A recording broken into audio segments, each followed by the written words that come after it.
एक ऐसी मूवी जिसमें शुरुआत से लेकर एंड तक वायलेंस ही वायलेंस भरा हुआ है, जिसमें इतनी बेरहमी से बड़ों को बच्चों को कत्ल किया जाता है कि बड़ों बड़ों का पित्ता पानी हो जाता है। इस मूवी का नाम है बस्तर, जो 15 मार्च 2024 को रिलीज हुई। जैसे ही मूवी स्टार्ट होती है तो हमें बहुत सारी तस्वीरें दिखाई जाती हैं जिनमें मुख्तलिफ लोगों को कत्ल किया जाता है और ये कत्ल नक्सलवादी का टेररिस्ट ग्रुप नंका करता है। वो ऐसे तमाम लोगों को कत्ल करता है जो पुलिस को उनकी मुखबरी करे या फिर गांव के अंदर स्कूल खोलने की बात करे या फिर गांव को शहर से जोड़ने के लिए सड़क तमीर करने की बात करे या फिर गांव के अंदर साफ पानी का मुतालबा करे। उन टेररिस्ट को मारने के लिए एक पुलिस ऑफिसर नीरजा उनका इनकाउंटर करती है। वो अपने मुख्तलिफ इनकाउंटर के अंदर बहुत सारे टेररिस्ट को अब तक मार चुकी है, जिसकी वजह से कोर्ट के अंदर उसके खिलाफ एक केस चल रहा है। उसकी ओपोनेंट वकील कोर्ट से डिमांड करती है कि आप जल्द से जल्द नीरजा को सस्पेंड करें, क्योंकि वो टेररिस्ट के नाम पे बहुत सारे नाहक लोगों का कत्ल कर रही है।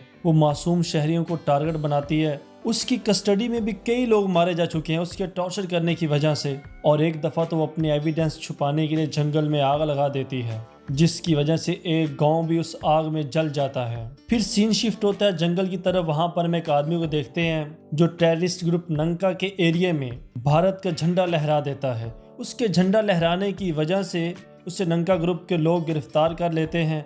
उस पर केस चलता है और सिर्फ इस बात के जुर्म में कि उसने उनके एरिया में भारत का झंडा लहराया तो उसे सजाए मौत सुनाई जाती है। उसकी वाइफ रत्ना नंका ग्रुप के लीडर से बहुत ज़्यादा रिक्वेस्ट करती है, उसकी बिन्नत समाजत करते हैं कि आप उसे छोड़ दें, हम ये गांव छोड़कर चले जाएंगे, लेकिन उसकी कोई बात नहीं सुनता। उस आदमी ने झंडा लहराने के अलावा कुछ और काम भी किए थे, जैसे उसने सरकार से रिक्वेस्ट की थी कि इस गांव में कुछ स्कूल खोले जाएं, इस गांव को साफ पानी मुहैया किया जाए और फिर इस गांव को शहर से जोड़ने के लिए एक सड़क भी बनाई जाए। इस सड़क की कुल लंबाई 80 किलोमीटर बनती है, जिसको एक दफ़ा सरकार ने बनवाना चाहा था और सरकार सिर्फ 45 किलोमीटर सड़क ही बनवा पाई थी और इस दौरान उनके 46 पुलिस वाले मारे गए। उन सबको नंका ग्रुप के टेररिस्ट ने कत्ल किया था।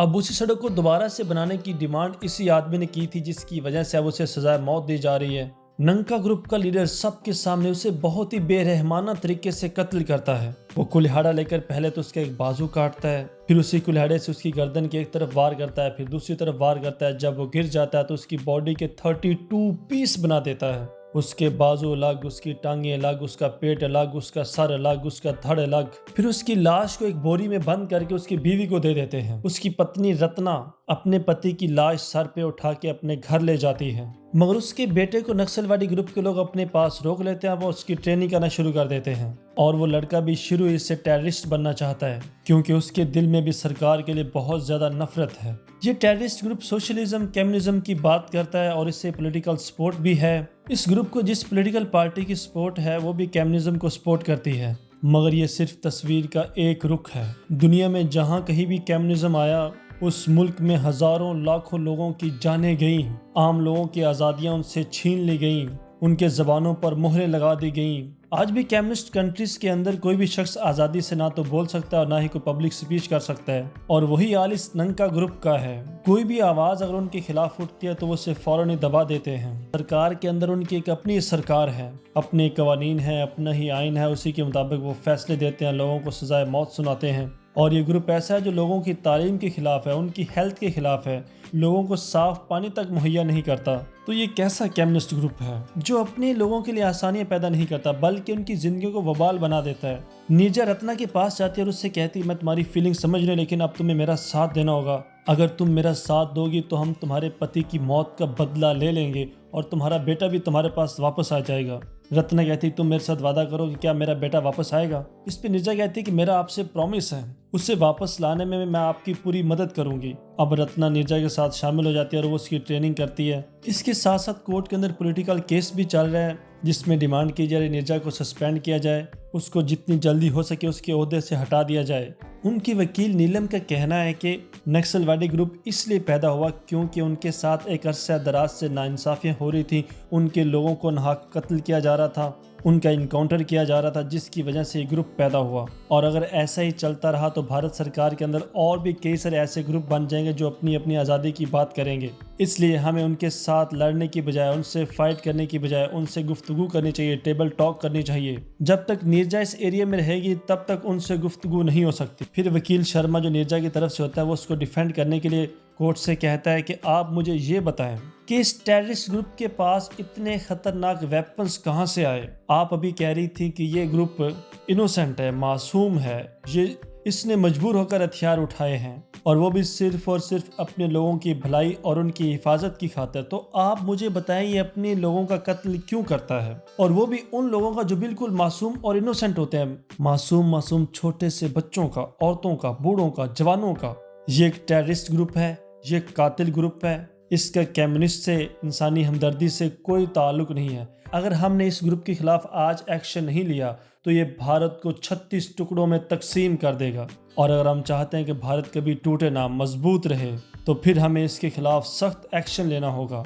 जंगल में नीरजा इस टेररिस्ट ग्रुप के खिलाफ एक्शन लेने के लिए मुख्तलिफ कैंप लगाती है। नंका ग्रुप का लीडर भी प्लान बनाता है कि हम इनको यहाँ से भगा कर रहेंगे, और वो एक ऐसे कैंप के लोगों पर अटैक करता है जो पिछले 48 घंटों से ड्यूटी देकर वहां पर आए होते हैं और बहुत ज़्यादा थकावट होने की वजह से वो आते ही सो जाते हैं। मौका पाकर नंका ग्रुप के लोग उन पर अटैक कर देते हैं, उनके घरों को आग लगा देते हैं, जिसकी वजह से कई सोल्जर मकानों के अंदर जल जाते हैं और जो बाहर निकलते हैं उन पर वो गोलियों की बौछार कर देते हैं। इस बात का बदला लेने के लिए नीरजा अपना रूप बदलकर उनके लीडर नवीन कुमार के पास जाती है। उसके कैंप से उसको किडनैप करके अपने यहाँ ले आती है।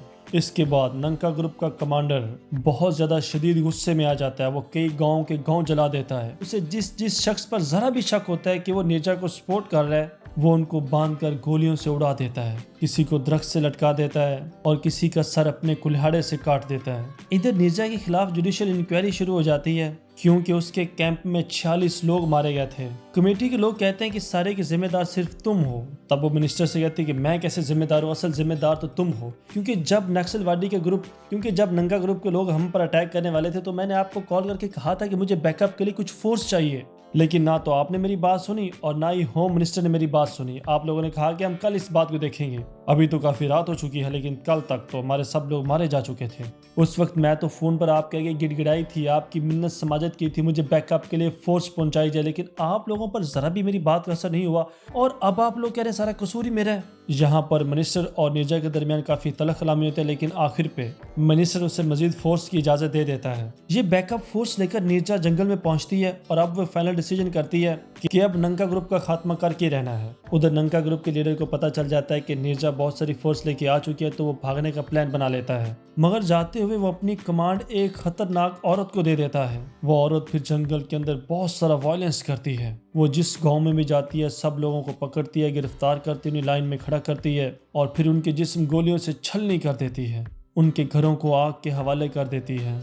ये औरत नीरजा को पकड़ने के लिए एक खतरनाक प्लान बनाती है। उधर नीरजा जब अपनी फोर्स के साथ इन पर अटैक करने के लिए इनके कैंपों पर जाती है तो वहां पर देखते हैं वहां पर कोई भी नहीं है। उसे देखकर बड़ी हैरानी होती है और वो अपनी फोर्स से कहती है हमारे लिए जाल बिछा दिया गया है। अब मौका पाते ही टेररिस्ट का ग्रुप उन पर अटैक कर देते हैं। अचानक अटैक होने की वजह से नीरजा की फोर्स के बहुत सारे सोल्जर मारे जाते हैं और एक गोली नीरजा को भी लग जाती है, जिसकी वजह से वो शदीद जख्मी हो जाती है और रत्ना उसे हॉस्पिटल लेकर चली जाती है। वहां पर ओपोजिशन लीडर कर्मा आता है। वो नीरजा से कहता है कि आप जल्दी से ठीक हो जाए, लेकिन मैं तब तक चुप करके नहीं बैठूंगा। मैं वापस जा रहा हूँ जंगल की तरफ और जंगल में जितने भी गांव हैं सबको इस टेररिस्ट ग्रुप के खिलाफ इकट्ठा करूंगा।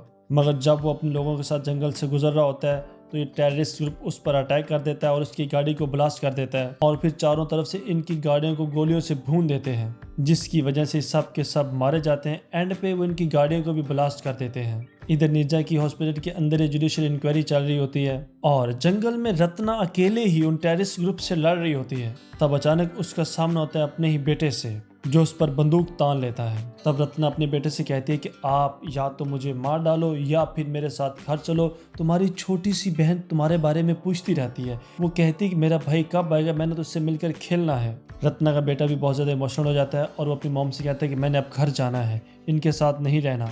वो जब उसको लेकर निकलने लगती है तो टेररिस्ट ग्रुप की कमांडर जो कि एक औरत है वो उस पर अटैक कर देती है, मगर अब रत्ना और उसके बेटा बहुत ही अच्छे निशानाबाज हैं। वो उसका निशाना लेते हैं जिससे टेररिस्ट की कमांडर मारी जाती है। उसके मरने की वजह से बाकी टेररिस्ट भी वहां से भाग जाते हैं। अब तक नंका ग्रुप का मेन लीडर अपने 2 दोस्तों के साथ वहां पर पहुंच जाता है जहां पे हेलीकॉप्टर ने आना था उनको लेने के लिए। वो वहां पहुंचकर बहुत खुश होते हैं, लेकिन जब उनकी नज़र हेलीकॉप्टर पे पड़ती है तो उन्हें पता चल जाता है कि उनके साथ धोखा हुआ है, क्योंकि वो हेलीकॉप्टर तो मिलिट्री का होता है। वो दूसरी तरफ भागने की कोशिश करते हैं तो वो देखते हैं कि वहां पर रत्ना अपने बहुत सारे लोगों के साथ मौजूद है। वो लोग उन पर गोले चलाते हैं जिससे उसके दोनों साथी फौरन मर जाते हैं और गोली लगने की वजह से वो भी घुटनों के बल गिर जाता है। तब रत्ना एक हथियार लेकर आगे बढ़ती है और उससे कहती है, तुम्हें मजबूर और लाचार लोगों की चीखें सुनने का बहुत शौक है ना, चलो फिर आज अपनी चीखें सुनो। इसके बाद उस पर कई वार करके उसे मार डालती है। फिर नीरजा को कॉल जाती है, उसे बताया जाता है टेररिस्ट के तमाम लोग मारे जा चुके हैं और उनमें उनका मेन लीडर भी है। वो जुडिशियल कमेटी से कहते हैं कि तुम्हें जो उखाड़ना है उखाड़ लो, मगर तुम जिसको बचाने के लिए आए हो ना वो तो कब का मर चुका है। इसके बाद कोर्ट भी नीरजा को वहां पर ऑपरेशन करने की परमिशन दे देती है। 2010 से लेकर 2023 तक इस जंगल से 70% टेररिस्ट को खत्म कर दिया गया है। वहां पर 200 से ज्यादा स्कूल खोले गए हैं, हॉस्पिटल बनाए गए हैं, शहर को गांव से मिलाने के लिए सड़क बनाई गई है, गांव वालों को साफ पानी की सहूलत दी गई है। फिर हमें दिखाया जाता है कि नीरजा ने ठान ली है कि वो इस जंगल को टेररिस्ट से साफ करके रहेगी। इसके साथ ही मूवी खत्म हो जाती है। आपको ये मूवी कैसी लगी? वीडियो को लाइक करके और चैनल को सब्सक्राइब करके जरूर बताइएगा।